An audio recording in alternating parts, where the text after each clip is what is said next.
여러분 요즘에 말씀과 함께 요한계시록 읽고 있는데 열심히 읽고 계십니까? 예, 대답이 좀 쉽습니까? 어렵습니까? 어렵습니다. 요한계시록이 어려운 책입니다. 신구약 66권 중에서 제일 어려운 책이 요한계시록입니다. 어렵다고 해서 하나님 말씀인데 안 읽을 수는 없죠. 특별히 요한계시록은 앞으로 역사가 어떻게 변해갈 것인가, 역사의 현재와 미래에 대해서 가장 정확하게 잘 기록된 책입니다. 그래서 어렵다고 덮을 것이 아니라 요한계시록의 구조를 알고 읽으면 그 어느 성경보다 더 많은 위로와 은혜를 또 받는 것이 요한계시록입니다. 그런데 요한계시록이 말씀하신 대로 어렵습니다. 어렵다 보니까 읽어도 무슨 말인지 모를 때가 많이 있지요. 그러다 보니까 이 기독교 역사상에 있었던 수많은 이단들이 요한계시록을 자신들이 임의로 해석해서 자신들의 잘못된 교리를 합리화하는데 요한계시록을 잘못 사용한 역사가 늘 있어 왔습니다. 우리나라로 말하면 박태선 전도관이나 통일교나 아니면 미국에서 들어온 여호와 증인이나 최근에 코로나19로 지금 심각한 사회 문제가 되고 있는 신천지나 다 요한계시록을 잘못 이해하고 있습니다. 그 요한계시록을 잘못 이해하는 부분 중에서도 제일 논란이 되고 또 여러분들도 이런저런 다양한 이야기를 많이 들어보셨던 것이 이른바 666입니다. 666. 사탄의 숫자라고 하는 666. 과연 이 666의 정체가 무엇인가 하는 것이죠. 오늘은 이번 한 주간 우리가 읽었던 말씀 중에서 요한계시록 13장을 읽었으니까 666이 무엇인가, 그리고 요한계시록을 전체적으로 어떻게 우리가 바르게 이해해야 하는가, 이것을 살펴보겠습니다. 물론 제가 오늘 설교하는 내용 중에 일부는 수요일 말씀 속으로나 새벽 기도에 나오신 분들은 아마 일부분을 들으셨기도 하셨을 겁니다. 혹시 더 궁금하신 분들은 새벽 기도의 영상을 참고하시면 되겠습니다. 그리고 오늘 제가 주보에 이 속지 넣어드렸습니다. 요거 옆에 놓으시고 함께 보도록 하겠습니다. 먼저 요한계시록에 쓰여진 배경을 제가 정리해 두었습니다. 간단하게 정리를 해보면 요한계시록은 연대가 대략 AD 95년경 정도로 추정합니다. 이때는 로마의 식민지였는데 로마의 황제 이름이 도미시안 황제였습니다.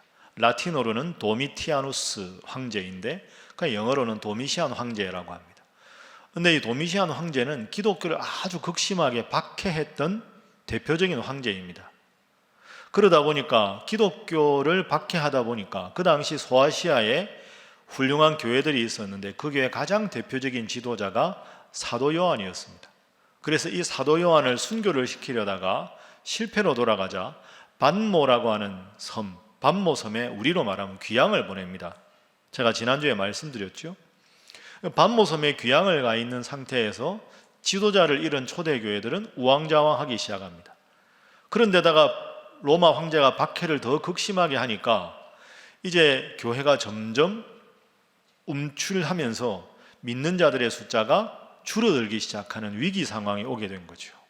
이 위기 상황을 반모섬에 귀양가 있던 사도 요한이 듣습니다.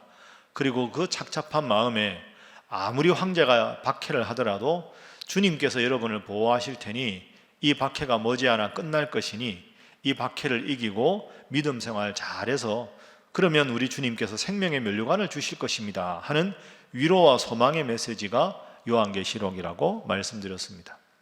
그런데 문제는 이 사도 요한이 그런 식으로 만약에 성경을 쓰면 편지를 도미시안 황제가 머지않아 이제 하나님께서 진노하셔서 폐위시키실 겁니다. 그때까지만 참으십시오. 이렇게 직접적으로 쓰면 반모섬에 귀양가 있는 사도 요한이 편지를 썼을 때 로마 군병들이 그 편지를 검열을 할 때 검열에 걸리게 되지요. 그러면 사도 요한 입장에서는 로마 군병들의 검열에는 걸리지 않아야 하고 편지를 받는 소아시아 교회 성도들은 그 뜻을 알아야 되기 때문에 이런 이중적인 이 암호와 수수께끼 같은 문자나 숫자를 사용해서 로마 군인들은 그냥 패스. 그런데 수신자인 소아시아 교회는 익숙한 상징과 기호기 때문에 그 메시지를 알 수 있는 그런 이중적인 언어를 구사해야 하기 때문에 요한계시록이 어렵고 수수께끼 같은 표현이 많다. 이렇게 제가 지난주에 말씀드렸습니다. 자, 이런 전이해를 가지고 666에 대해서 한번 살펴보겠습니다. 666은 요한계시록 13장 18절에 나옵니다. 그런데 18절을 잘 이해하기 위해서 앞부분에 13장 4절부터 몇 구절을 한번 살펴보도록 하겠습니다. 여러분 화면 한번 봐주시죠. 자, 13장 4절에 보면 용이 짐승에게 권세를 주었다 이렇게 기록합니다. 여러분 용이 요한계시록에서 뭘까요? 사탄입니다. 사탄. 그런데 용이 짐승에게 권세를 주었는데 짐승은 사탄의 하수인이죠. 권세를 가졌다 하니까 로마의 황제입니다. 그러니까 사탄이 권력자인 로마 황제를 통해서 기독교인들을 박해했다. 이게 13장 4절입니다. 다음 6절 보겠습니다. 6절. 짐승이 입을 벌려 하나님을 향하여 비방했다. 짐승이 로마 황제라고 말씀드렸죠. 로마 황제가 하는 일은 하나님을 비방하는 일, 하나님 믿는 자들을 박해하는 일을 했다 하는 것이죠. 자, 12절 말씀. 그가 먼저 나온 짐승의 모든 권세를 그 앞에서 행하고. 짐승이 누구라고요? 로마 황제인데 먼저 나온 짐승이 있습니다. 여러분이 아시는 상식으로 로마 황제 중에서 제일 기독교를 박해한 황제가 누굽니까? 네로 황제죠. 그러니까 먼저 나온 짐승은 짐승이 황제니까 먼저 있었던 네로 황제처럼 그렇게 권세를 가지고 기독교인들을 박해하는 데 사용했다. 자, 마지막으로 14절. 그래서 그 박해를 받은 자들은 이렇게 말합니다. 지금 있는 로마 황제는 칼에 상하였다가 살아난 짐승이다. 그러니까 로마의 네로 황제가 극심하게 기독교를 박해했는데 지금 있는 도미시안 황제는 네로 황제가 환생해서 돌아온 것처럼 기독교를 박해했다. 실제로 도미시안 황제의 별명이 제2의 네로였습니다. 칼에 상하였다가 다시 살아난 짐승이라는 말은 네로 황제가 기독교를 박해한 것처럼 네로 황제가 환생한 것처럼 도미시안 황제도 박해했다. 이때 이 박해를 이기라고 요한계시록이 쓰여졌다 하는 것이죠. 자, 그러면 666이 뭔가? 이 666에 대한 구체적인 내용이 17절, 18절입니다. 화면 보시죠. 누구든지 이 표를 가진 자 외에는 매매를 못하게 했는데 이 표는 짐승의 이름이나 이름의 숫자입니다. 18절. 자, 지혜가 여기 있으니 총명한 자는 짐승의 수를 세어보라. 그것은 사람의 수니 그의 수는 666이니라. 짐승의 표를 받아야 매매할 수 있는데 그 표가, 그 짐승의 숫자가 666이다. 그럼 지금부터 666에 대해서 한번 알아보겠습니다. 여러분 중에서 오늘 이렇게 코로나19를 뚫고 교회 나올 정도로 믿음이 좋으신 분들이라 아마도 인터넷이나 여러 책자를 통해서 666에 대한 꽤 많은 정보를 가지고 계실 것 같습니다. 그 중에 가장 잘못된 정보 몇 가지만 제가 정리를 합니다. 자, 1번 보시죠. 666에 대한 다양한 잘못된 주장. 첫 번째는 666은 뭐다? 컴퓨터다. 들어보셨습니까? 네. 왜 이런 말이 나왔을까요? 여러분 방금 읽은 데서 짐승의 표를 가져야 매매할 수 있다. 요즘에 모든 매매는 뭘로 됩니까? 컴퓨터로 다 하죠. 인터넷으로. 전부 다 컴퓨터 로그인해서 뭐 다 하지 않습니까? 요즘처럼 이렇게 경기가 활성화되지 않은 데다가 코로나19가 와서 온라인 쇼핑 이런 거 많이 하시죠. 전부 인터넷으로 하잖아요. 그러니까 매매할 수 있는 가장 좋은 수단이 컴퓨터니까 컴퓨터가 666이다. 그런데 재밌는 건 영어 알파벳의 컴퓨터가 COMPUTER 아닙니까?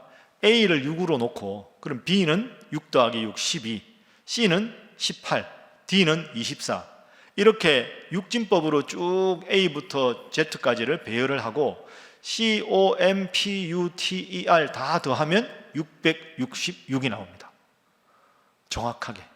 심심하신 분들은 집에 가서 한번 계산을 한번 해보시면 신기하게 666이 나옵니다. 그래서 봐라! 컴퓨터가 666이다. 그건 결과적으로 말씀드리면 잘못된 주장입니다. 논리적인 문제가 뭘까요? A를 6으로 전제하는 성경에 어떤 근거도 없습니다. 왜 A가 6이어야 하는지 B가 10이어야 하는지가 없는 거죠. 여러분 그런 논리라면 1부터 100까지 놓고 A를 101, B 102, C103 이렇게 해서 101부터 Z까지를 쭉 해보면 2차 대전의 원흉이 아돌프 히틀러 아닙니까? 히틀러를 그렇게 해보면 666이 나옵니다. 심심하신 분들은 댁에 가서 한번. 그리고 세계에서 제일 큰 도시가 뉴욕 아닙니까? 뉴욕도 해보면 666이 나옵니다. 신기하지요? 다 허황된 겁니다. 워드 플레이 한 거죠. 성경적 근거로 그렇게 A를 특정 숫자로 볼 수 있는 근거는 없습니다. 자, 두 번째로 잘못된 주장은 666은 바코드다 하는 거죠. 몇 년 전에 우리나라에서 이것 가지고 다큐멘터리도 나오고 이랬습니다. 매매를 하려면 바코드 안 찍힌 게 없잖아요. 봐라! 짐승의 표가 바코드다. 그럼 바코드 찍힌 거 안 사야 될까요? 그러면 여러분들 요즘 마스크도 대량으로 사면 다 바코드 찍혀 있는데 여러분 마스크 지금 쓰면 안 되시는 거잖아요. 이거 어떻게 되는 거냐? 잘못된 겁니다. 그죠? 자, 비슷한 주장으로 매매할 때 제일 필요한 게 신용카드, 그 다음에 앞으로 세계 통일된 화폐가 나올 것인데 그게 바로 666이다. 이렇게 주장하는 잘못된 주장도 있습니다. 그럼 여러분, 짐승의 이름이 그 표가 666이면 짐승이 누구냐? 짐승이, 이 시대의 짐승이 누구냐? 짐승을 뭐라고 말하느냐 하면 잘못된 주장을 하는 쪽에서 이렇게 말합니다. 지금 미국 쪽하고 원래 소련, 이게 양쪽 강대국이잖아요. 좌우축이었는데 소련이 붕괴가 되고 러시아가 섰지만 과거 소련 같지 않다. 냉전 시대가 아니다. 그러니까 앞으로 중요하게 봐야 될 게 뭐냐? EU다. EU. 과거에 EC라고 유럽 공동체 있었잖아요. 그 EU가 앞으로 나라들이 통합이 되면서 몇몇 나라들이 떨어져 나갈 것이다. 요한계시록에 10뿔 짐승이 나오는데 EU가 10개국만 남게 될 것이다. 그리고 그 10개국의 전체의 대표자가 되는, 우리나라 말로 하면 대통령이 나올 것인데 그 대통령이 바로 짐승이다. 그래서 이 지구상에 가장 권력이 강한 EU의 리더가 적그리스도 짐승이 될 것이고, 그 EU의 사무실에, 리더의 사무실에 가보면 세상에 가장 큰 슈퍼 컴퓨터가 놓일 것인데 그 컴퓨터에 모든 사람들의 데이터베이스가 다 들어가서 그것으로 다 사람들을 통제하게 될 것이다. 짐승은 EU의 수장이다. 그럴듯한 소설로 그렇게 말을 하고 있습니다. 또 어떤 사람들은 아니다. 세계에서 제일 권력자가 누구냐? 사실은 로마 가톨릭의 교황이다. 가장 거룩한 것 같지만 가장 무시무시한 적그리스도가 로마의 교황이기 때문에 짐승이 로마 가톨릭의 교황을 뜻한다. 뭐 이런 주장들도 있습니다. 들어보셨습니까? 은근히 재밌지요. 지금까지 말씀드린 모든 주장은 잘못된 주장입니다. 왜 잘못됐는가는 이따가 말씀드리도록 하겠습니다. 여러분, 이런 식으로 뭔가 그럴듯해 보이는 논리로 자신에게 다가오는 사람들에게 이렇게 해서 자기만이 절대 진리를 가진 것처럼 해서 이단이 점점 부흥하게 되는 겁니다. 그러면서 폐쇄적인 교리로 기존교의 훌륭한 성도들을 자신들에게로 끌어들여서 자신이 신격화되고 대단하게 자기만 하나님의 진리를 가진 것처럼 하면서 이른바 혹세무민하는 무리들이 많이 있었습니다. 나만 옳다, 우리 교회만 옳다, 나만 하나님의 진리를 독점하고 있다. 여러분, 그게 얼마나 무서운 일입니까? 그게 이단의 공통점이죠. 여러분, 최근에 우리가 코로나19로 전 세계가 홍역을 앓고 있습니다. 그런데 인터넷 보다 보면 참 안타까운 일은 일부지만 목회자들이 이 코로나19가 중국의 우한에서 시작됐다. 우한이 중국의 도시들 중에 가장 기독교를 극심하게 박해하는 지역이다. 그리고 중국 국가주석 시진핑이 선교사들을 추방하고 있지 않느냐. 그래서 하나님이 진노하신 것이다. 하나님의 징벌이다. 이런 식으로 말씀하는 분이 있습니다. 여러분, 그건 정말로 잘못된 겁니다. 그 잘못된 것이죠. 막말도 그런 막말이 없습니다. 우한에도 하나님 앞에 예배하는 성도들이 있는데, 그리고 이 코로나19로 처음에 희생자가 생기고 수많은 분들이 우한에서 돌아가셨는데 지금도 병상에 계신데 그분들을 향해서 하나님이 진노했다, 하나님이 심판했다, 그렇게 말하면 어떻게 그분들이 마음을 열고 하나님께 돌아오겠습니까? 설령 100번 양보해서 하나님께서 혹시 이 전염병을 통해서 특별한 사인을 보여주신다 해도 지금 예수 믿는 사람이 해야 할 일은 그분들이 빨리 병상에서 이길 수 있도록 기도하고 그들을 돕고 응원하고 격려하고 그 일이 우리에게 필요한 것이죠. 그래야 그분들이 정말로 예수 믿는 형제자매들이 우리를 위해서 기도하고 우리를 사랑해 주는구나. 그래야 그분들이 마음을 열고 하나님께로 돌아올 수 있는 기회가 있지 않겠습니까? 마치 내가 모든 것을 독점한 것인 듯, 이건 하나님 뜻이다, 이것은 하나님의 진리다, 이것이 하나님의 진노의 표시다, 그렇게 자꾸 말을 한다면 그런 잘못된 주장이 666을 잘못 해석해서 나만이 하나님의 진리의 말씀을 유일하게 해석하는 것이 하면서 많은 성도들을 미혹해 하는 것과 본질적으로 무엇이 다르겠습니까? 우리가 이 문제는 심각하게 생각해야 된다고 봅니다. 자, 그러면 다시 우리가 666에 대해서 돌아가겠습니다. 자, 우리 1페이지 아래쪽 한번 보시지요. 본문에서 말하는 그럼 666은 도대체 무엇인가 보겠습니다. 요한계시록 배경 말씀드렸죠. 도미시안 황제 때 도미시안 황제의 별명이 제2의 네로일 정도로 신상을 세우고 자신을 숭배하기를 강요하고 기독교인들을 박해하던 때 쓰여졌다. 그럼 지금부터는 이제 666이 나오는 15절부터 18절까지 한 절 한 절 읽으면서 한번 살펴보겠습니다. 여러분 뒷면으로 넘겨보시고요. 자, 화면 한번 보시죠. 15절부터 보겠습니다. 자, 15절에 이렇게 되어 있죠. 짐승의 우상에게 경배하지 아니하는 자는 몇이든지 다 죽이게 했다. 짐승이 누구라고요? 도미시안 황제. 황제가 황제의 신상을 도시마다 만들어서 자기에게 절하지 않으면 죽였다. 짐승의 우상이라는 말은 도미시안 황제의 신상에 절하지 않는 자는 가차없이 죽였다, 이런 뜻입니다. 16절 붉은색으로 되어 있는 부분 봅니다. 그래서 그 오른손이나 이마에 표를 받게 했다. 자신의 신상에 절을 한 사람들에게만 표를 나눠준 거죠. 신상에 절 안 한 사람은 죽이고. 그럼 그 표로 뭘 하느냐? 17절 누구든지 이 표를 가진 자 외에는 매매를 못하게 했다. 도미시안 황제의 신상에 절을 하고 그 표를 받아야, 그 표를 보여주어야 물건을 살 수 있고 자기 물건을, 농작물 같은 것을 팔 수 있도록 허용을 해 주었다. 18절 자, 그 숫자는 짐승의 이름이나 이름의 수다. 지혜가 여기 있으니, 이 말은 자, 요한계시록을 이제 읽게 되는 소아시아 성도 여러분, 지혜롭게 생각하십시오 라고 집중하십시오, 이런 뜻이죠. 총명한 자는 이 짐승 도미시안 황제를 뜻하는 수를 세어보라. 그 다음에 결정적인 힌트를 하나 줍니다. 한번 따라 읽어보시죠. 그것은 사람의 수니 그의 수는 666이니라. 그것은 사람의 수니, 이게 결정적인 힌트입니다. 666은 짐승과 관계 있는데 사람의 수다. 그러니까 666은 짐승을 뜻하는 사람에 해당되는 숫자다 하는 것이죠. 그러면 그 사람의 숫자라는 게 무엇인가? 여러분 여기 2페이지 보십시오. 3번 도미시안 황제 별명이 뭐였습니까? 제2의 네로였죠. 네로. 그런데 여러분 네로라는 단어는 화면에 보시는 대로 원래 라틴어로 네로 황제 원래 이름은 네론입니다. 네론. 그런데 라틴어는 각 A, B, C에서 각각의 알파벳이 고유한 숫자를 나타냅니다.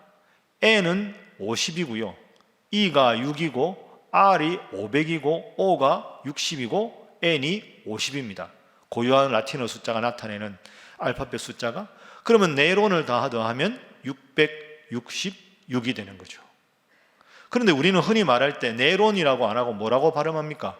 네로 그러죠. 그럼 666에서 N이 50이니까 빼면 얼마가 됩니까? 616이 되는 거죠.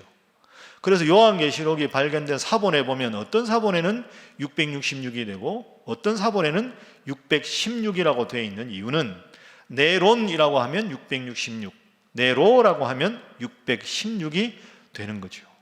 도미시안 황제는 별명이 제2의 네로였다. 그러니까 지금 짐승의 역할을 하는 적그리스도 역할을 하는 도미시안 황제, 그 황제가 제2의 네로니까 666이라는 숫자로 표현을 한 것입니다. 히브리 말로 666 네로 황제를 풀면 실제로 666이 나옵니다. 이건 말씀과 함께 기록되어 있으니까 여러분들이 참고하시기 바랍니다. 자, 전체적으로 정리를 한번 해보겠습니다. 이 페이지 아랫부분 보겠습니다. 그러므로 666은 당시 예수님 믿는 자를 박해하고 자신의 신상을 세워 절하게 하고 그 절을 한 자들만 매매할 수 있게 한 제2의 네로인 도미시안 황제를 상징적으로 표현한 것입니다. 그래서 위에서 제가 예를 들어 설명한 잘못된 해석은 그 숫자가 사람을 뜻한다 하는 본문의 내용을 설명할 수 없지요. 바코드나 컴퓨터는. 아니면 본문과 관계없는 특정 시대의 인물 히틀러 등을 지칭하는 것은 잘못된 해석입니다. 그러므로 본문의 666은 당시의 배경에서는 제2의 네로라고 불렸던 도미시안 황제를 오늘 우리에게는 주님의 재림 때까지 우리의 신앙을 위협하고 박해할 모든 적 그리스도의 이름을 대신하는 상징적인 숫자로 보아야 한다 하는 겁니다. 그러니까 앞으로 여러분들 쭉 제가 설명드렸는데 조금 깔끔하게 이해가 안 되시면 666 가지고 시험 들 일이 없다. 그냥 열심히 신앙생활하고 교회 잘 나오시면 된다. 이렇게 생각하시면 되겠습니다. 이렇게 말씀드리면 마음이 편안해야 되는데 한편 편안한데 한편으로는 말씀과 함께 앞으로도 요한계시록을 며칠 더 읽어야 되는데 읽어도 뭐가 뭔지 모르겠다. 이런 표정으로 지금 저를 쳐다보고 계신데 그래서 제가 요한계시록 전체 구조를 간단하게만 설명을 드리겠습니다. 화면 보겠습니다. 자, 요한계시록의 전체 구조입니다. 전체 구조에서 제일 중요한 게 붉은색으로 되어 있는 표현입니다. 한번 저를 따라 읽어보시죠. 7인, 7나팔, 7대접. 저 내용을 읽어보면 뭐 기근이 나고 전쟁이 나고 곳곳에 도륙이 있고 우리가 요한계시록 읽으면 무섭다 하는 느낌을 가진 게 7인, 7나팔, 7대접에 대해 해당되는 내용입니다. 그럼 저게 도대체 뭐냐? 그 다음 장 보시죠. 인은 도장인자거든요. 하나님의 심판이 시작된다 하는 게 인이고 첫 번째부터 7번째 인, 첫 번째 나팔부터 7번째 나팔까지는 심판이 직접적으로 이제 전개가 되기 시작하는 게 7나팔의 내용입니다. 7대접은 심판이 온 세상에 두루 미친다 하는 무서운 내용이 7대접입니다. 그러면 제일 마지막 재앙은 7번째 대접이겠죠? 7번째 대접의 내용이 뭔가 보시면 15장 16장에 나옵니다. 7번째 대접의 내용은 바벨론의 멸망입니다. 바벨론이라는 상징이 뭘까요? 로마 제국을 뜻합니다.